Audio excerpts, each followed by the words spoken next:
You probably all know about the new generation of My Little Pony Friendship is Magic. It has, for one reason or another, become an overnight sensation. Whether or not you like the show yourself, you have to admit that its success is impressive. However, it raises a question. Lauren Forst has worked on other popular shows and has been working on her own line of toys, the Galaxy Girls. How did she wind up creating the remake of some 80s toy commercial instead of working on her own show ideas? It could be that she's just nostalgic about her childhood My Little Pony toys or something. But even then, what artist wouldn't rather work on their own ideas? I read this story a few years ago. It was about 6 girls who all went to the same school and died on the same day. January 18th, 1989. A friend of mine from New York sent me the article from a small local newspaper. I forgot about it until I was watching a few episodes of My Little Pony and realised the main characters are surprisingly similar to the girls who died. I decided to look for the article again. The paper had either gotten shut down or I had misremembered the name, so I tried tracking down my old World of Warcraft buddy and asked him for the article. Turned out that he happened to have the file saved in his computer, and I was right, there is a definite connection. The first girl, named Samantha Gales, was obviously the inspiration for Fluttershy, a shy, introverted girl, but her classmates didn't know that she was constantly abused at home by her mother and her stepfather. Her mother conceived her at age 15, and she blamed poor Samantha for ruining her life. This made Samantha self-conscious.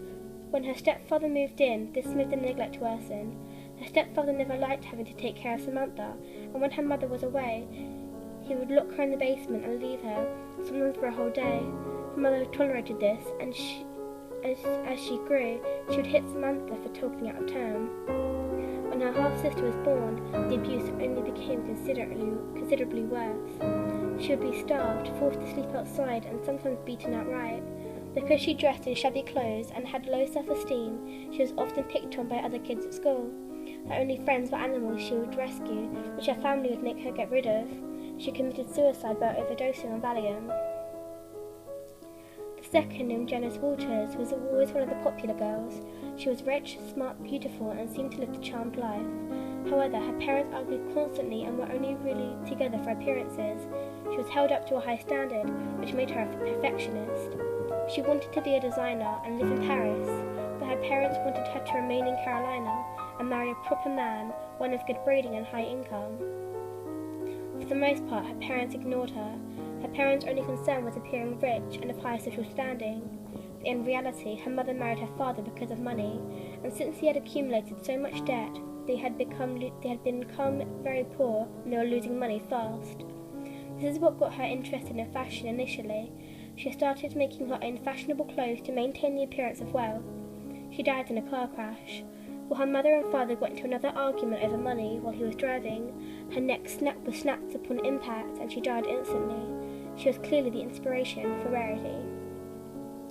Then there's Alexandra Matthews. Alexandra was a competitive girl. She always sought out to be the best at the best, especially at sports, track in particular. Her father had always wanted a boy, and since her mother was declared incapable of having another child, he decided to raise her as if she was his son. In the end though, she loved her mother and father, and was more than happy to play sports with her father. She excelled at them even. This made her popular, and by the time she was in high school, she was being sought out by athletic scouts from college all over the country. This made her try even harder. She had always wanted to compete in the Olympics. However, when she was 15, her mother, who had been told she could never have another child, had a son. After that, her parents didn't pay very much attention to her, which made her more determined to succeed. She ended up pushing herself so hard at track that she neglected her friends, her grades, and even her personal health. At one point, she became so desperate that she started taking steroids. With that, and what her family and her didn't know is that she had a minor heart condition that the steroids worsened. Since she was pushing herself so hard physically as well, she ended up collapsing during a match due to a heart complication. She died in hospital a few days later. In the show, Rainbow Dash seems the most similar. The girl most similar to Applejack, Jamie Sanders, was a farm girl, just like the character based off of her. What the show didn't include was that her farm was run down, and her family was always struggling with money. She oftentimes worked odd jobs under the table to try and help support her family. She had many brothers and sisters, and she was the second, which meant it was up to her and her brother to take care of the young ones. This meant that she didn't have enough time to hang out with friends or take any extracurricular activities or even do her homework on most nights.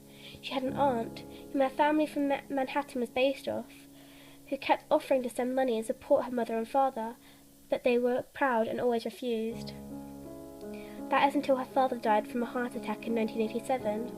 Her mother followed shortly after, having killed herself when she couldn't handle the pressure of taking care of the children. They were taken in by their senile grandmother, who was incapable of truly taking care of them. Jamie herself oftentimes helped with the other family's yard work to keep her family afloat. She died when she fell into a wood chipper. Pinkie Pie's inspiration probably has the saddest story.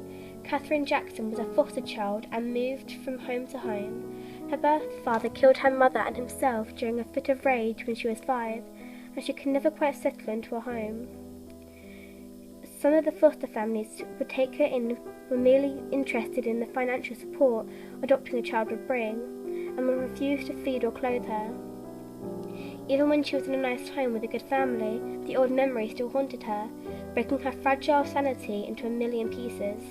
She would have nightmares of her mother screaming and bleeding, and her father screaming to her, claiming to be after her next. By the time she was in high school, she was completely snapped. She started to hallucinate and act out in class. Many of the other kids and even teachers assumed that she was merely hyperactive and was trying to be funny.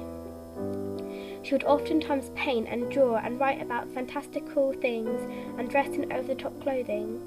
All the while her condition was getting worse and worse, the voices and images becoming more realistic and more demanding. She died when she jumped off a building, one of the voices having told her she could fly. What makes this fact even more chilling is that Lauren Faust originally designed Pinkie Pie to be a Pegasus, as seen in her early development sketches. The last, Twilight Sparkle, was an A student by the name of Cynthia Little. She was held up to a high standard from a young age. Her older brother was always getting awards for academic and athletic achievement, and she was held up for the same high standards. She ended up neglecting the other facts of her life in order to make sure she got the best grades. For a while, this worked. Her parents were proud of her accomplishment and bragged to their friends about having not just one genius child, but 2. That is until a local private academy for the gifted started to become interested in her, among several other advanced students. She knew that this would be the best opportunity that she could have to prove herself as the perfect child. But the pressure was high. She knew that there was a limited spot for the new students, and she knew that there would be a test and an essay required to get in. So she became a little desperate. She studied to the point where she would hardly eat and never sleep. And as the test closed in, she panicked, and she opted out to find an essay online to copy, and during the test resorted to cheating. When she was caught, her parents were horrified. She sank into a deep depression and eventually hung herself to save herself from the shame of being an imperfect daughter. You might be wondering now why Lauren Faust would be inspired to make a sweet children's show inspired by such depressing events. Perhaps she felt some odd need to give the girls closure, perhaps tell their stories in any way she could. Think about it. In one episode named The Cutie Mark Chronicles, each pony describes how they each earn one's cutie mark. Rainbow Dash, who was able to make a sonic rainboom on the same day for all the girls to see and makes them able to earn their cutie marks, clearly makes you tend to wonder about each girl's death in real life and on the same day. And in the show, Fluttershy is able to take care of animals she adores. Verity is a successful designer with loving parents. Rainbow Dash is in fact a great athlete. Applejack has a successful farm, and Pinkie Pie is happy with not a care in the world, and Twilight Sparkle was accepted into an exclusive school. Maybe, just maybe, she wanted to give the spirits of these girls what they always wanted, and I think they're happy.